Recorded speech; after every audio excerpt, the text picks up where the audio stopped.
Senior నేత AP రాష్ట్ర ప్రతిపక్ష ఎమ్మెల్సీ నేత బొత్స సత్యనారాయణను విజయనగరం డీసీసీబీ చైర్మన్ నాగార్జున సూటిగా ప్రశ్నించారు.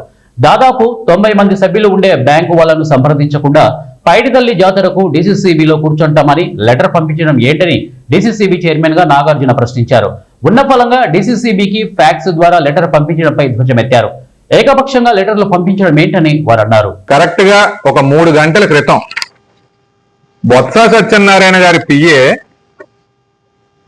డీసీసీబీలో మేము కూర్చుంటున్నాము అని చెప్పేసి ఒక లెటర్ రిలీజ్ చేశారు. ఎవరిచ్చారు మీకు అధికారం? బొత్స సత్యనారాయణ గారు నాకంటే వయసులో పెద్దవారు, రాజకీయంగా సీనియర్. ఆ విషయానికి నేను ఒక వ్యక్తిగా, రాజకీయ నాయకులుగా నేనైతే ఆయన ఎప్పుడు గౌరవిస్తాను. కానీ ఈ అహంకార ధోరణి ఏంటి? ఎవరిని అడిగి ఒక లెటర్ రాసేసుకుని మాకు ఎస్కాట్ ఇవ్వండి అని చెప్తున్నారు.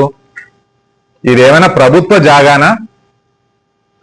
ఇది ప్రభుత్వ జాగానా లేదంటే ప్రైవేట్ సంస్థ?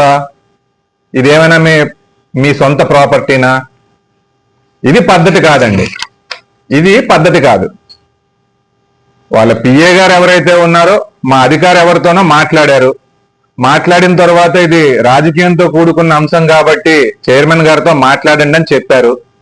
చెప్పిన వెంటనే ఆయన సంతకంతో PA to MLC and leader of the opposition అని చెప్పేసి ఒక 20 మందికి కాపీ చేసేశారు.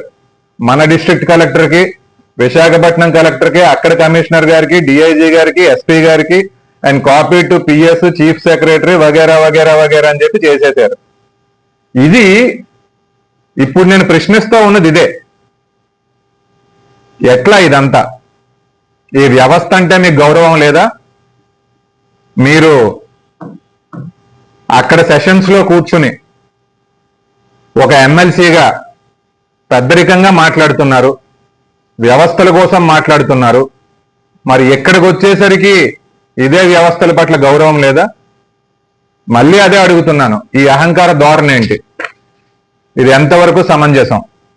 మీకు మీరు డిక్లేర్ చేసేసుకోవడానికి ఏ రకమైన రైట్స్ ని మీరు తీసేసుకున్నారు అని చెప్పి నేను ప్రశ్నిస్తా ఉన్నాను.